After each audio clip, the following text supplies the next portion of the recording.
Amados irmãos, queridos amigos, amadas irmãs e amigas em Jesus Cristo, tudo bem com vocês? Que a graça de Jesus Cristo, o amor de Deus e a doce comunhão do Espírito Santo esteja com você.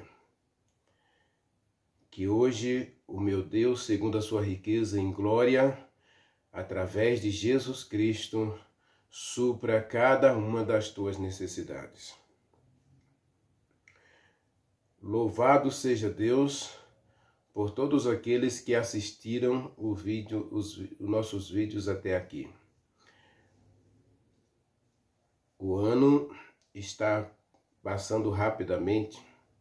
Eu não sei porquê, mas ultimamente nós temos percebido que as coisas estão acontecendo muito rápido. Já terminou o segundo mês do ano. E já cabe uma reflexão. O que o 2025 está representando para você? O que este ano está sendo para você? Nossa vida tem que ser um constante perguntar. Nem sempre vamos encontrar as respostas, porque as respostas são construções. Nós temos que construir as respostas. E às vezes a resposta são bem mais importantes do que as perguntas. A pergunta já está aí. E uma coisa a gente sabe: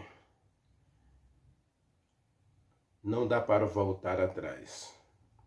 Não dá para mudar o teu passado. Não dá para mudar o meu passado. É uma coisa que nós não podemos fazer. Mas uma coisa podemos ter certeza, é que nós podemos caminhar para frente. Podemos pensar, planejar e trabalhar por um futuro diferente. Eu não posso voltar. Eu não posso modificar o que eu fiz ontem, ou anteontem, ou ano passado, ou anos atrás. Isso não tem retorno. Então eu não posso me prender a isto. E não posso permitir que essas coisas do passado me transforme, ou me modifique, ou me paralise. Porque isso vai ser terrível para mim. Por isso Paulo vai dizer: eu esqueço o passado, eu olho para frente, eu prossigo para o alvo. A gente precisa ter alvos na vida. E 2025 já se passaram 58 dias. 57 já se passaram, nós estamos vivendo os 58. As últimas horas dos 58. E o que isso representa para você? Quais são os seus alvos para 2025? Vai continuar deixando o tempo passar? Vai esperar dezembro chegar para você ter uma reflexão? Ah, eu poderia ter feito melhor, eu poderia ter feito isso, eu queria tanto ter feito aquilo. Não permita, meu querido, que o ano termine sem você ter feito as mudanças que precisam ser feitas para que você cresça, para que você amadureça, para que você seja realmente uma pessoa que agrade a Deus e que deixe o céu feliz, porque o céu está esperando por você. Deus é contigo. Vamos orar? Maravilhoso Deus, meu bom Pai que habita nos céus.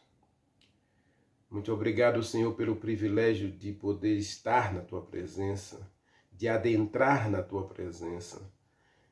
Então, Pai, Nesse momento nós queremos refletir, nós queremos pensar, nós queremos adorá-lo na beleza da tua santidade. Aceita nosso louvor, aceita nossa adoração, aceita nossa comunhão contigo. Como disse Davi, Salmo 139, vê, Senhor, os nossos pensamentos, porque tu conheces o nosso pensar, o nosso falar, o nosso sentar, o nosso levantar, o nosso entrar, o nosso sair. Tu conheces todas as coisas. Então, Senhor, adentra em nossa vida também.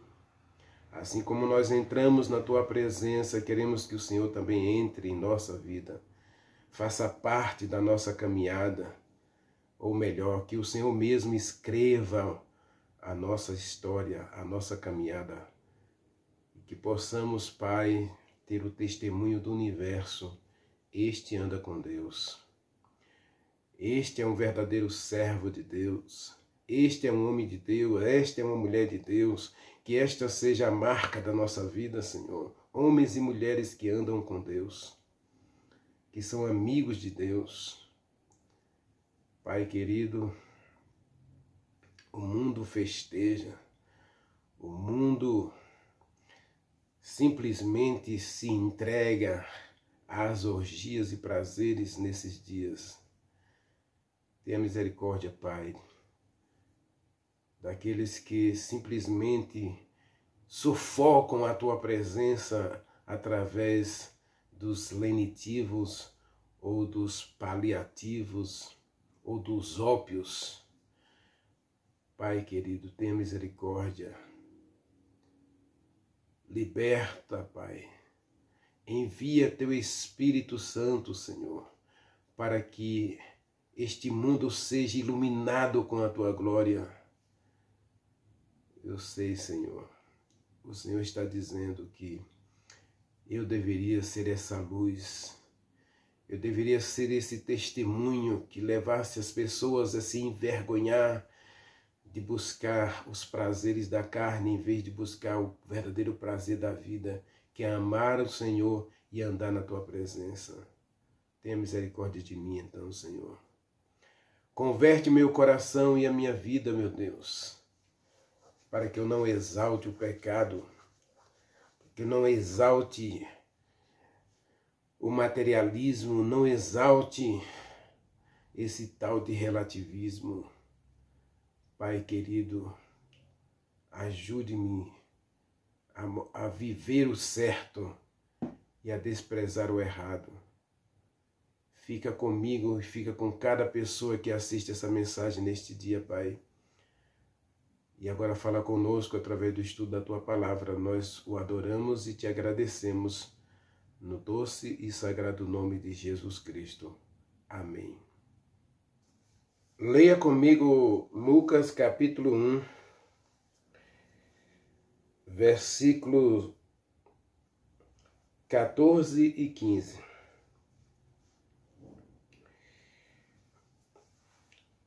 Em ti haverá prazer e alegria, e muitos se regozijarão com o seu nascimento, pois ele será grande diante do Senhor.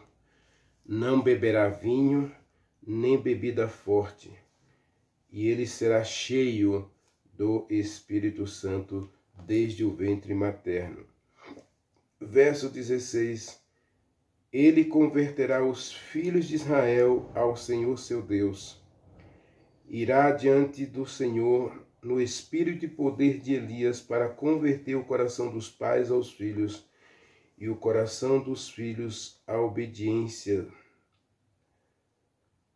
Converter os desobedientes à prudência dos justos e habilitar um povo para estar perante o Senhor. Aqui agora nós já temos em Lucas o nascimento de João Batista. E a nota tônica do anjo para Zacarias foi: você vai ter prazer. Zacarias já era idoso, Isabel também, eles não tinham filhos, porque ela era estéril.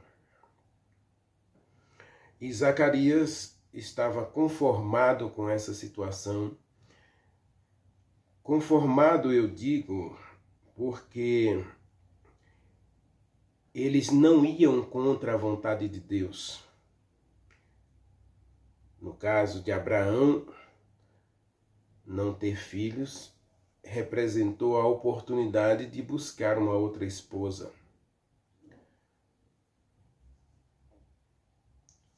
Para o esposo de Ana, não ter filhos com Ana representou a oportunidade de buscar a Penina.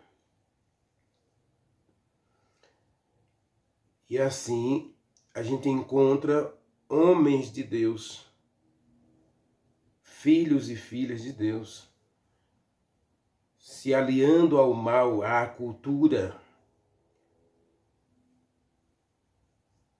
simplesmente para resolver seus problemas, alcançar alvos na vida, realizar seus desejos. É muito perigoso quando a gente pensa em buscar solução por nós mesmos. E nós não encontramos isso em Zacarias. Zacarias já está idoso e durante a sua juventude, no seu casamento, ele preferiu honrar a Deus. E eu tenho dito nas mensagens aqui do meu canal, quando a gente se dispõe a fazer a vontade de Deus, Deus age em nossa vida da maneira dele. Agora, Deus sempre vai agir no momento certo, na hora certa, da maneira certa, para o propósito certo. Então ele age da maneira certa, na hora certa, de modo certo, para o propósito certo. Todos nós precisamos nos colocar na posição de Maria. Deixar Deus conduzir a nossa vida. Porque quando Deus conduz a nossa vida, meu querido, coisas extraordinárias acontecem. Coisas extraordinárias acontecerão em nossa vida quando a gente permitir Deus agir, Deus guiar, Deus orientar os nossos caminhos. E aqui nós encontramos Zacarias, que era um sacerdote. Entra em seu turno de trabalho.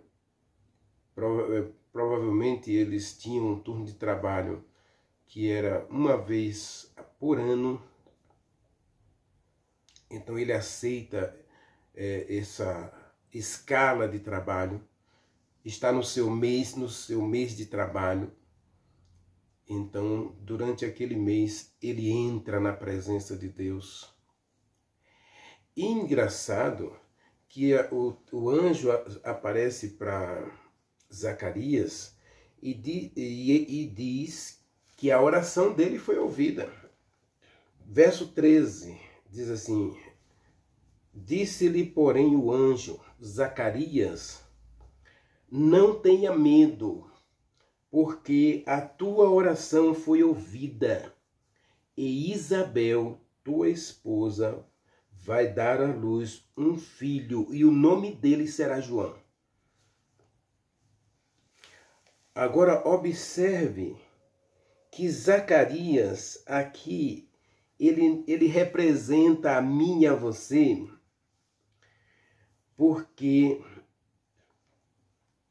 Zacarias, ele orava, mas ele não acreditava que Deus poderia responder suas orações. Observe o verso 18, ele diz assim: perguntou o anjo Ou perguntou Zacarias ao anjo: como saberei isto? Pois eu sou velho e minha mulher é avançada em dias. Isso significa que Isabel já tinha perdido o ciclo menstrual. Ela já estava ela já estava aí numa idade avançada em que ela não menstruava mais. Eu sou velho, ela é velha. Agora Zacarias, velho, e a esposa velha, ele faz a oração pedindo filho.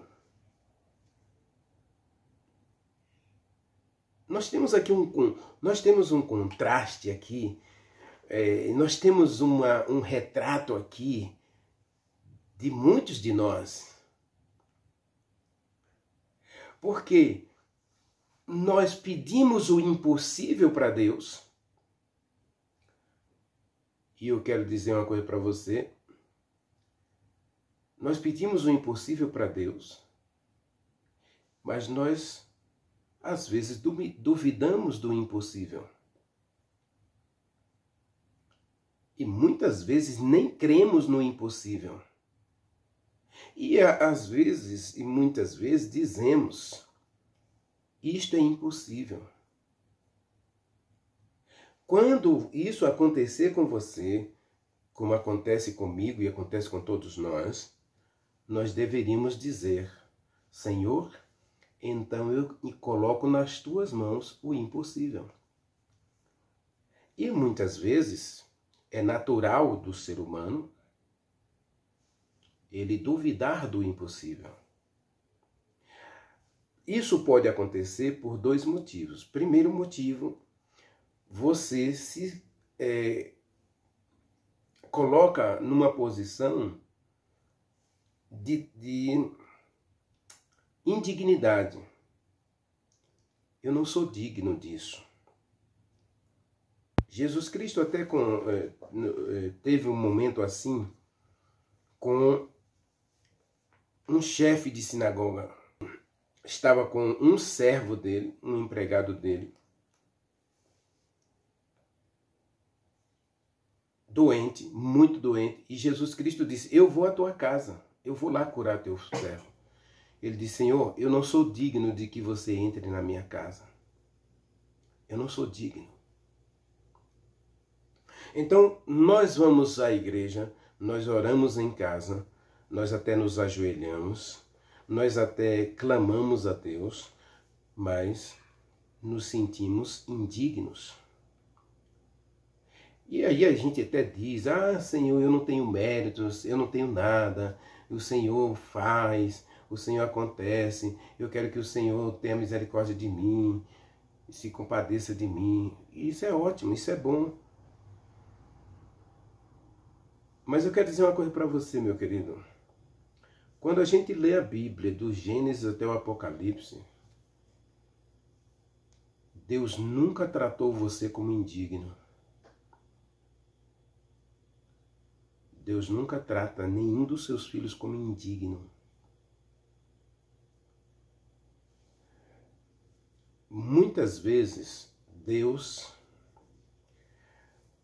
apresenta-se para nós de forma tão extraordinária que parece que a gente tem importância demais.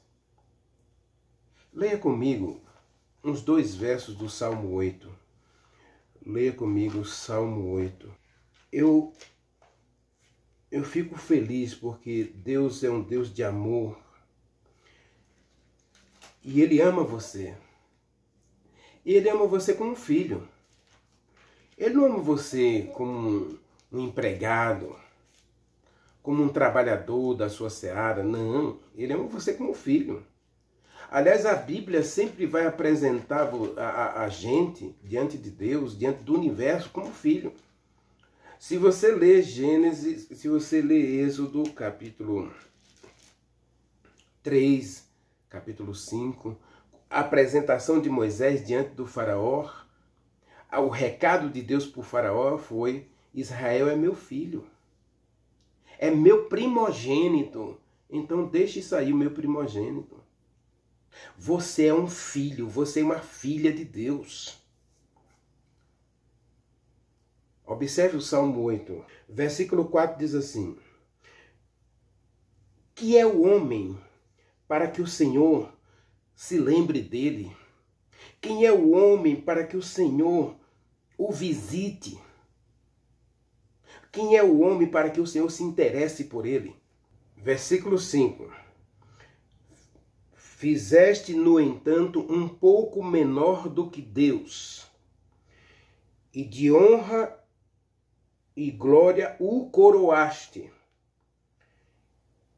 Verso 6. Deste-lhe o domínio sobre as obras das tuas mãos, e aos pés dele tudo puseste. Você não é indigno, meu querido. Você não é indigna, minha querida. Você é filho, você é filha de Deus. Deus ama você. Você precisa acreditar no impossível porque você é digno. Porque você é filho, você é filha. Quando você estiver triste, se sentindo ínfimo, inútil, impotente, leia o Salmo 8, especialmente os versículos 4 a 6,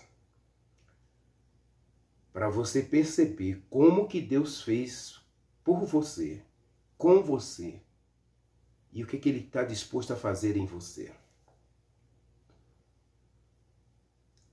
Coisas extraordinárias acontecem quando a gente coloca a nossa vida à disposição desse Deus.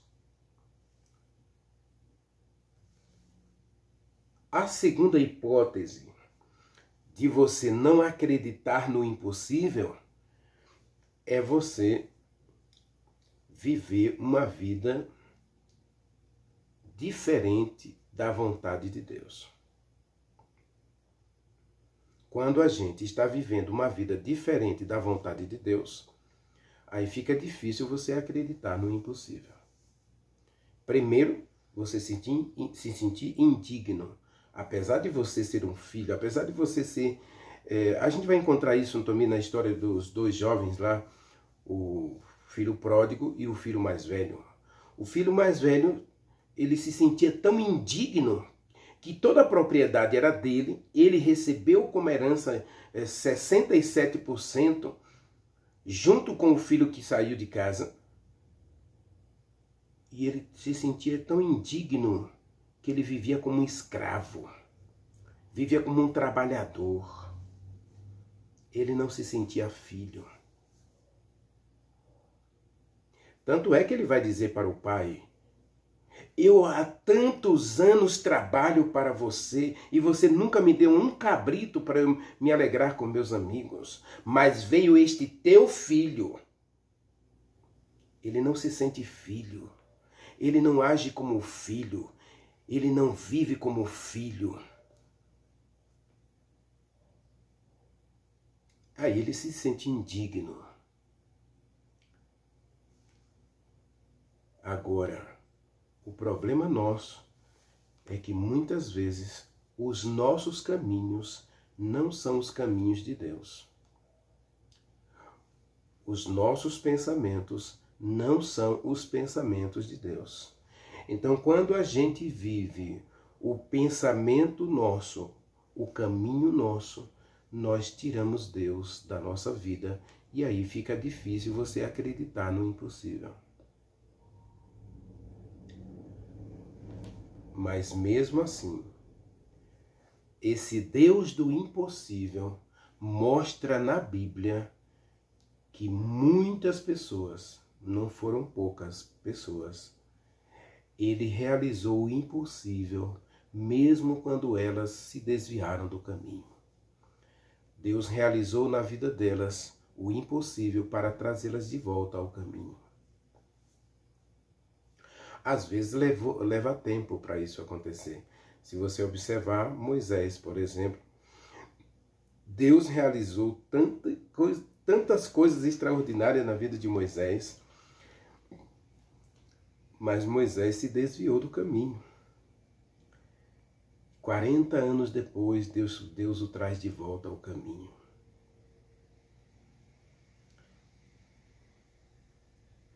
O próprio Davi se desviou do caminho. Mas Deus fez coisas extraordinárias e conseguiu trazer Davi de volta ao caminho. Você vai encontrar Salomão, que chegou a dizer que passou por todas as experiências e relacionamentos que você consegue imaginar. Ele se desviou do caminho. Mas Deus realizou o impossível, porque o impossível é obra de Deus.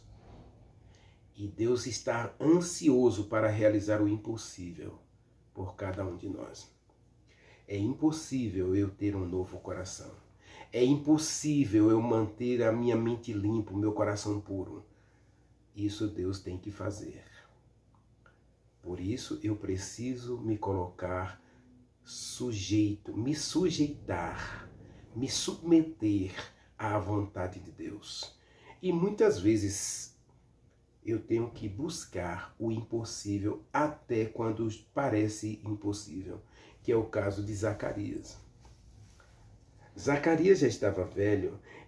O que eu entendo do texto de Lucas capítulo 1, verso 13 a 18, é que Zacarias, ele nunca perdeu a esperança de ter um filho. Ele olhava para Abraão. Eu tenho certeza absoluta que todas as vezes que Zacarias orava, ele pensava em Abraão. Senhor, eu posso ter um filho porque o Senhor deu um filho a Abraão.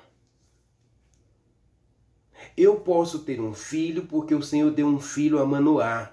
Manoá era idoso, a esposa era idosa, não aparece o nome dela em Juízes, não é? Mas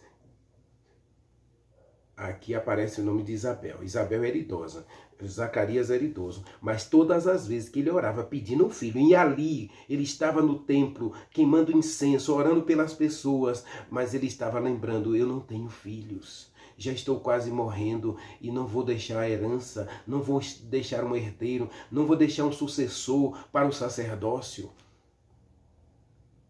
Mas ele orava para Abraão. Se Deus deu a Abraão um filho, com Abraão tendo 100 anos de vida, e se Deus deu um filho a Sara com 90 anos, Zacarias orava com uma pontinha de esperança de que Deus realizasse o milagre que realizou na vida de Abraão. Mas nem ele mesmo acreditava que seria possível. Talvez porque ele se sentisse indigno. Não é que ele não estava fazendo a vontade de Deus. Ele não tinha esse segundo problema. Porque muitas vezes nós podemos pensar que Deus não pode realizar o impossível na gente, porque a gente não é digno, ou porque a gente está vivendo algum pecado, ou vivendo em pecado, vivendo um caminho diferente do caminho de Deus, vivendo longe da vontade de Deus. Leia comigo, eu vou ver se eu acho o versículo, 1 João capítulo 3, está escrito, meu querido, que Deus vai ouvir todas as tuas orações. Todas as tuas orações. Aliás, eu refaço a frase. Deus sempre ouve todas as nossas orações. Deus sempre ouve. Agora, Deus terá prazer em responder as nossas orações se a gente estiver disposta a fazer a vontade de Deus, para viver uma vida que agrade a Deus. Leia comigo a partir dos versículos 19. Está escrito: nisto conhecemos que somos da verdade, bem como perante Deus tranquilizaremos o nosso coração. João está falando aqui do versículo 18 sobre a questão séria de você amar o seu próximo como a você mesmo. De você amar os outros como você ama a si mesmo. Versículo 20. Pois se o nosso coração não nos acusar diante de Deus, preste atenção, versículo 20. Pois se o nosso coração não nos acusar diante de Deus, certamente Deus é maior do que o nosso coração. Ele conhece todas as coisas. Ele conhece você. Ele conhece a mim. Ele sabe que existem caminhos na minha vida que está me destruindo o relacionamento com Ele, está me destruindo espiritualmente, está me levando à morte eterna. Leia o livro de João, 1 João, que você vai ver que João está dizendo que existem pecados em nossa vida que nos impedem de Deus atender às nossas orações da maneira como a gente está orando. Versículo 21. Amados, se o coração não nos acusar diante de Deus, temos confiança diante dele. Se o nosso coração não nos acusar diante de Deus, nós temos confiança. É isso que eu penso a respeito de Zacarias. O seu coração não o acusava de nada, mas ele se sentia indigno. Ele se sentia indigno. Cuidado, porque isso dentro da psicologia seria como se você não acreditasse em você mesmo. Ora, se eu não acredito em mim mesmo, se eu não me amo, se eu não me aceito, aí eu vou pensar que ninguém me aceita, que Deus não me aceita, que as pessoas não me aceitam, e aí eu vou entrar num estado de diminuição de valores da minha personalidade, do meu ser. Verso 22, leia comigo o verso 22. Verso 21 diz que se o teu coração não te acusar diante de Deus, você tem confiança diante dele. Verso 22. E aquilo que você pedir, você vai receber. Porque guardamos os seus mandamentos e fazemos diante dele o que lhe é agradável. O anjo aparece para Maria, o anjo aparece para Manoá, o anjo aparece para Abraão, o anjo aparece para Davi, o anjo aparece para tantas pessoas no Velho Testamento, e eles chegam e dizem assim, ó, vai acontecer isso com vocês. Apareceu para Daniel, o anjo do Senhor apareceu para Zacarias e disse, não tenha medo. A tua oração foi ouvida e você vai ter um filho e o nome dele será João. Mas como vai ser isso se eu sou velho? Maria vai dizer, como vai ser isso se eu sou virgem? Se eu não tenho relação com homem nenhum? Maria não colocou-se como indigna. A frase de Maria, aqui está a serva do Senhor, que se cumpra em mim a tua vontade. Zacarias já não se sente digno, mas ele guarda os mandamentos, ele faz o que é agradável diante de Deus. Então diz assim, diz o texto, ó, anota esse texto na tua Bíblia. 1 João capítulo 3, verso 22. E aquilo que você pedir, você vai receber, porque você guarda os mandamentos de Deus e faz diante dele o que lhe é agradável.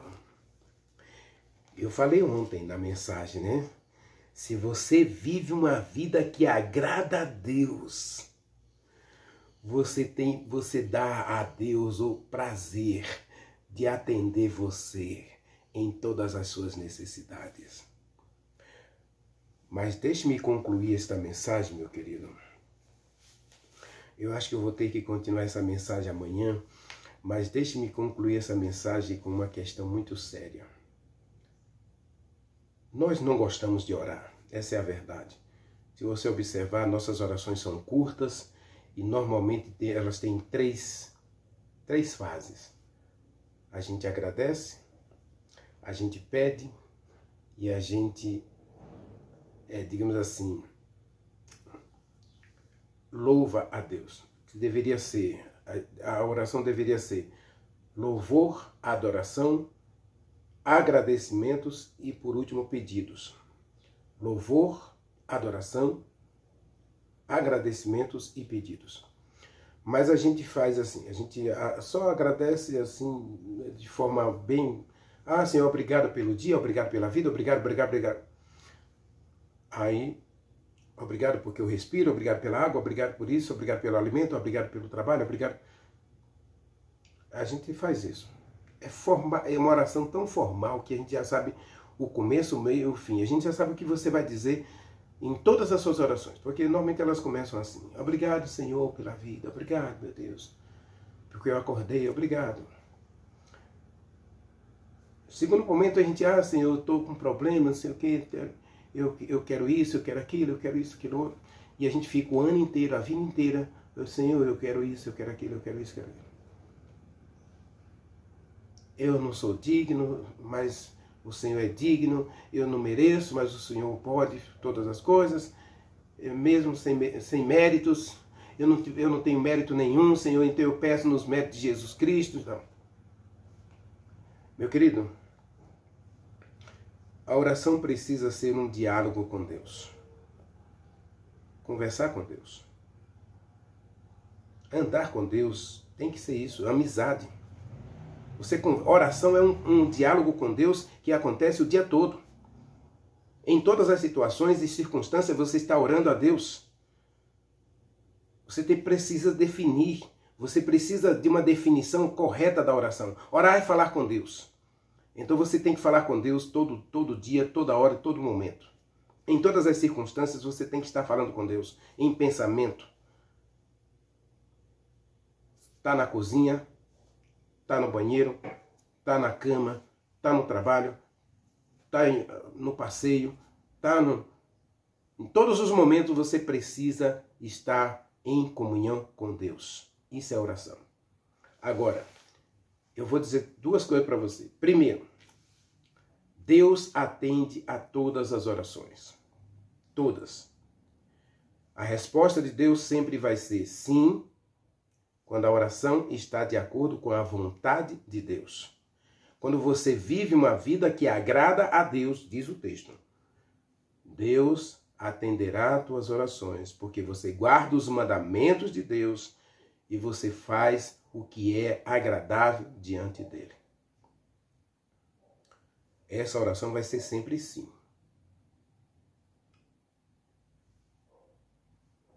A oração, Deus vai dizer não. Até quando você faz a vontade de Deus. Lógico que o livro de Provérbios, capítulo 28, versículo 13, diz que Deus não atende com sim. Deus não atende com sim as orações daqueles que pisam na lei de Deus, que transgridem a lei de Deus, que desobedecem os mandamentos de Deus. Aí a oração sempre vai ser resposta não.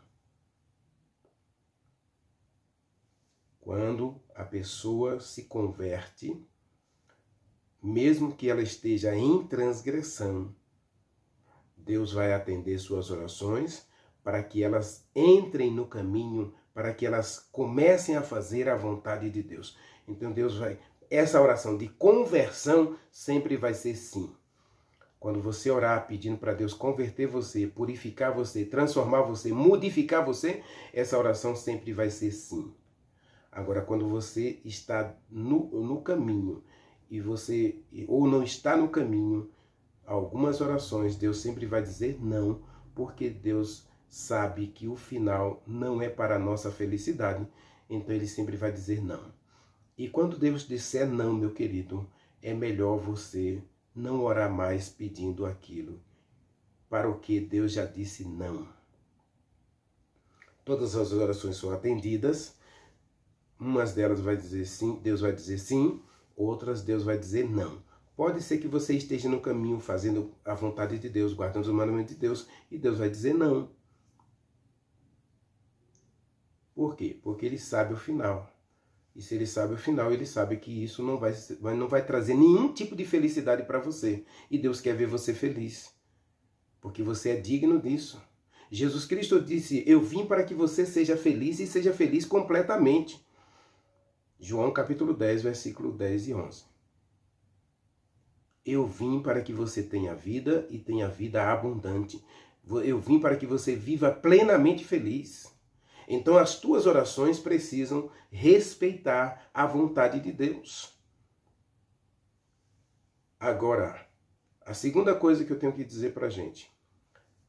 Nossas orações, Deus nunca vai atender o que é possível você mesmo fazer. O que é possível você fazer, Deus não vai interferir na tua liberdade. Então ele espera que você transforme a sua oração em ação. Quando você agir, Deus vai agir em cima da sua ação. Ele não vai desrespeitar a sua liberdade, o seu direito de escolha. Então, o que é possível, Deus jamais vai fazer por você. O que é possível, Deus não faz, Deus não realiza. Você não precisa nem orar. Existe uma frase de uma escritora norte-americana chamada Ellen White, que ela diz assim, antes de orar, veja se o que está ao seu alcance já foi feito. Antes de orar, veja se o possível já está sendo feito. Porque o possível você pode fazer. Permita que Deus seja Deus na tua vida, fazendo em você, por você e através de você o impossível. Porque isso ele faz. Mateus capítulo 21, verso 20, se eu não estou enganado, Jesus Cristo disse, o que é possível, o que é impossível aos homens, é possível para Deus. Agora, o que é possível para o homem, é possível. Se é possível, você pode fazer. Muitas vezes, nós estamos orando para Deus fazer tudo na nossa vida. É como se eu não tivesse a responsabilidade, a obrigação de fazer tudo, de fazer o que for possível. Nós precisamos orar corretamente. Na história de Zacarias, nós encontramos aqui um exemplo perfeito para a gente analisar acerca das nossas orações. Como vai ser isso se eu sou velho? Mas ele não estava orando pelo possível, ele estava orando pelo impossível.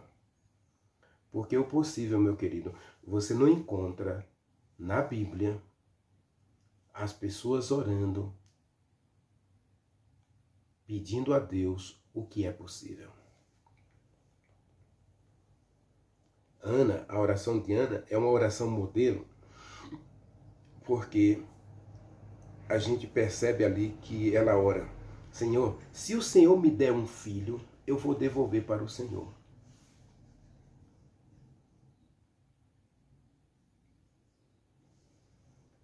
Aqui o anjo diz, vou dar a você um filho, porque existe um objetivo, um propósito. Lembra que eu falei? Que a gente precisa esperar pela vontade de Deus para que Ele possa agir em nossa vida no momento certo, da maneira certa, na hora certa, para o propósito certo. O problema nosso é que a gente quer que Deus faça tudo como se ele fosse um empregado nosso para fazer a nossa vontade a hora que a gente quiser. Isso nunca vai acontecer, meu querido. No relacionamento com Deus, a gente precisa aprender a fazer a vontade de Deus. Ore comigo. Maravilhoso Deus, meu Pai. Obrigado, Senhor, porque a história de Zacarias está na Bíblia, onde nós podemos aprender que podemos e devemos não parar de orar. Jamais parar de orar, para que o Senhor realize o impossível em nossa vida. Jamais devemos parar de orar para que Deus nos converta, para que Deus nos purifique, para que Deus tire de nós esse coração corrupto e nos dê um coração capaz de amá-lo e obedecer a sua palavra. Ó Senhor, precisamos desse milagre hoje em nossa vida. E dê-nos força, dê-nos coragem para fazer tudo o que pudermos fazer, tudo que estiver ao nosso alcance, que possamos ter a força do Espírito Santo, a coragem do Espírito Santo, a direção do Espírito Santo para fazermos tudo que estiver ao nosso alcance e permitir ao Senhor realizar em nós o impossível. O impossível o Senhor vai fazer. E o mais extraordinário dos impossíveis é o Senhor levar a gente, pecador, para o céu, purificado de todo pecado. Portanto, meu Deus, realize essa obra em nós hoje. Dá-nos esse novo coração e ajude-nos a acreditar mais na Tua palavra, que diz que nós somos Teus filhos.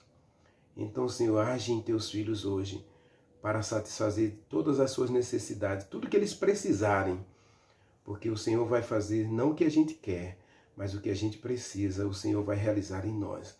Então, realize em nós hoje, Senhor, tudo que a gente precisa. Nós te agradecemos em nome de Jesus Cristo. Amém. Amém.